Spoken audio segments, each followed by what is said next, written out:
7월 19일 이승만 대통령의 서거 58주기를 맞이하여 한국자유총연맹에서 기념 토론회를 개최했습니다. 프레임이 갖춰져 있던 이승만 대통령님에 대한 진실을 알게 되는 소중한 시간이었습니다. 오늘은 이승만 건국 대통령님 서거 58주년 되는 그런 날로서 건국 대통령님께 추도를 드리고 또 국민 대토론회를 여기 있는 모든 분들과 함께 하게 돼서 정말 뜻깊고 영광스럽게 생각을 합니다. 저는 대한민국의 정통성을 바로 세우고 역사를 바로 세우는 첫 시작은 건국 대통령인 이승만 대통령을 바로 자리매김할 때부터 시작된다고 합니다. 그런데 다행히도 최근에 많은 지식인들 및 국민들로부터 이승만 대통령에 대한 재평가 움직임이 있어서 참 다행스럽다고 생각합니다. 특히 지난 3월 26일 날에는 4.19 주역들인 많은 분들께서 진영을 떠나서 이승만 대통령 묘소 앞에서 참배를 하고 화해를 하는 모습은 많은 국민들한테 감동을 주었습니다. 또한 최근 이승만 대통령 기념관을 건립하자고 하는 건립위원회가 추진돼서 지금 운영되는 걸로 알고 있습니다. 저는 그 젊은 시절 이승만 대통령을 잘 몰랐었는데 젊은 시절에 이승만 대통령이 한성 감옥에서 20대 때 쓴 독립정신이라는 책을 읽어보고 정말 머리가 쭉 빗쓰고 와, 우리 대한민국에 이런 분이 계셨구나, 이런 분이 계셨기 때문에 우리 대한민국이 자유민주주의 체제로 건립되지 않는가. 여러분들 잘 아시지만 70평생을 독립운동에 몸바치셨고 70세가 되셔서 자유민주주의 체제로 우리 대한민국을 건국하셨고 또 6.25 남침 시에는 외교력을 발휘해서 나라를 보존하고 또 한미 상호방위 조약이라든지 또는 주한미군을 주둔시킴으로써 경제발전을 하는데 대단한 기여를 하신 분입니다. 이런 분을 지금까지 우리 국민들이 건국 대통령으로서 모시지 못한 것은 큰 죄가 되지 않는가 생각을 하면서 오늘 이 자리에는 패널로 오신 분들이 있습니다. 정말 반갑습니다. 우리가 이 행사를 갖는 가장 중요한 원인은 이승만 대통령 덕분에 그분이 나라를 바로 세웠기 때문에 우리가 지금 행복과 평화를 누리고 있습니다. 해방 당시에 북한에는 남남 북공이라 해서 일본 사람들이 북쪽에는 공업시설을 많이 만들어 놓고 남한에는 농업시설밖에 없었어요. 처음부터 경쟁할 때 북한은 항상 우리보다 앞질러 있었습니다. 그러나 70년 세월이 지나고 나니까 대한민국은 선진국 반열에 올랐고 지금 북한은 지구 최빈국으로 떨어져 있습니다. 그러면 왜 민족은 같은데 그럼 왜 한쪽은 발달했는데 한쪽은 이렇게 낙후되었느냐. 발전의 주체는 절대 민족이 아닙니다. 민족이라는 걸 아무리 떠들어봤자 민족이 발전하는 거 아닙니다. 국가가 민족을 발전시키는 겁니다. 그런데 남북한의 차이는 민족의 차이가 아니라 국가의 차이입니다. 남한의 주권은 국민에게 있습니다. 북한의 주권은 수령에게 있습니다. 주권이 국민에게 있는 나라는 발전했습니다. 오늘날 전 세계 선진국은 국민에게 주권이 있는 나라가 선진국입니다. 바로 그런 주권을 가진 나라를 만든 분이 이승만 대통령입니다. 네, 안녕하십니까, 구범기입니다. 오랜만에 이제 그 이승만 전 대통령에 대한 얘기를 들어보니까 이제서야 좀 새록새록 또 생각이 나는 것들이 좀 있네요.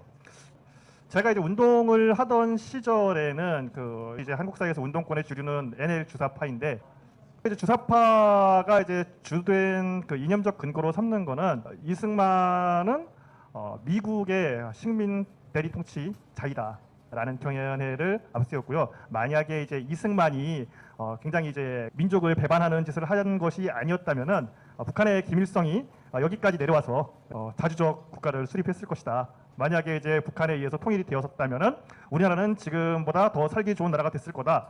그래서 일단은 잘못된 부분들만 골라서 이제 배워요, 제가. 예를 들어서 보면은 좌파는 사실 역사를 처음 배울 적에 소설로 배웁니다. 소설 혹은 영화로다가 배웁니다.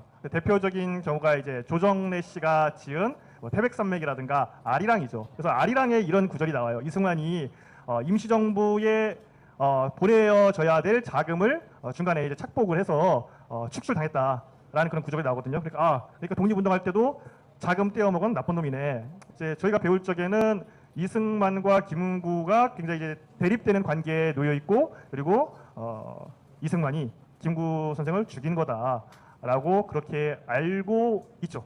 그리고 이제 해방 이후에 6.25 전쟁이 터지기 직전까지 보면은 국가 체계가 제대로 잡혀져 있지 않은 상태다 보니까 혹은 제주도에서 있었던 4.3 사건들을 진압하는 과정에서 이제 지역 사정들을 모르는 상태에서 진압을 하다 보니까 이제 무리수가 던져지기도 하고 그랬던 것 같은데, 예를 들어서 제주 4.3 사건 같은 경우에는 남로당이 굉장히 큰 잘못을 한 건데, 이 남로당의 죄는 사라지고 이승만의 진압 그 결과에 대해서만 주목을 해요. 그리고 이제 한국 전쟁이 벌어지고 나서 6.25 전쟁이 벌어지고 나서는 국민들에게는 끝까지 맞서서 항전하라라고 녹음만 해놓고 자기는 제일 먼저 꽁무니를 뺀 비겁자다 이렇게 배우죠. 그리고 이제 그렇게 전쟁이 끝나고 나서도 이제 독재를 이어가다가 결국에는 4.19 민주화 운동으로 쫓겨나간 독재자, 이게 이제 NL 세계관, 운동권 세계관에서 배우는 이승만에 대한 평가입니다. 저는 왜 이렇게 이승만에 대해서 이렇게까지 이제 폄하를 하느냐에 대해서 지금 여기서 말씀을 드리면 될 것 같은데, 일단은 아까 이제 말씀드렸던 것처럼 주사파는 북한이 정통성을 가지고 있다고 생각을 해요. 그러니까 한국 사회에서 제대로 된 독립투쟁을 했던 거는 총 들고 창 들고 싸웠던 무장 독립투쟁 세력의 정통성이 있는 것이고, 그러한 무장 독립투쟁에 있어서 김일성이 제대로 한 사람이다라는 생각을 가지고 있거든요. 그러니까 이 김일성의 이제 항일 빨치산 세력이 실은 코민테른의 지위를 받고 있었다는 것에 대해서 사실 외면을 하죠. 그러니까 외면을 하고 그냥 이제 무장 독립투쟁을 하면서 그 결과로다가 북이 직접 일본 관동군들을 소련과 함께 무장 해제를 시켜가면서 북한 정권을 수립을 한 거다 이렇게 이제 배웠고, 그 다음에 이제 미군이 진주하지만 않았다면은 계속 소련군과 항일 빨치산 세력이 남하를 해서 결국에는 우리나라 전체를 해방시켰을 것이다라고 배웠습니다. 네, 그렇게 배웠어요. 그리고 이제 그렇게 미국이 전쟁 이후에 또 이제 원조를 해줬지 않습니까? 원조가 이제 무상 원조가 있었고, 또 이제 그 다음에 유상 원조, 그리고 차관을 거치는 과정에서 우리는 이제 경제적 자립 기반을 완전히 박탈당하고 이제 미국에 전적으로 예속될 수밖에 없는 경제 구조를 갖게 된 거다. 그래서 우리나라가 결코 좋은 나라가 아니고 북한이 잘 못 사는 사회인 것처럼 비춰지는 것은 우리가 이제 잘못 알고 있는 것이다라고 배웠었어요. 그러니까 그러다 보니까 이런 NL 세계관에 있어서 대한민국의 정통성을 부정하는 가장 첫 단추라고 할 수 있는 지점이 바로 이승만에 대한 부정입니다. 하지만 시간 관계상 여기서 이만 정리를 해야 될 것 같고요. 한 가지 여러분께 말씀드릴 수 있는 게, 이 지금 기울어진 좌파 언론인이 경향신문에서 우리 미디어 분과 위원님들을 두고서 우파 극우 유튜브들이다 어쩐다 이런 얘기들을 하는데, 우리 여기 계신 분들은 극우 유튜브라는 생각을 전혀 하지 않습니다. 극 대한민국파들입니다.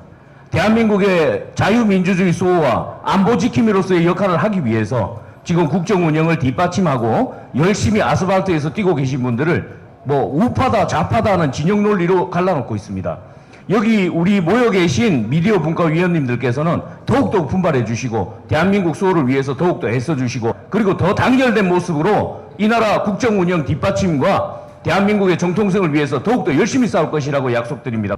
6.25 전쟁 때 런성만 국민을 버리고 혼자 살려고 도망쳤다. 이것도 따지고 보면은 악한 풍속에서 나오는 저주입니다. 그런 이야기를 공공연하게 하고 있는 정치 세력인 얼마나 그 심성이 비틀어져 있는가를 저는 지적하고 싶은데요.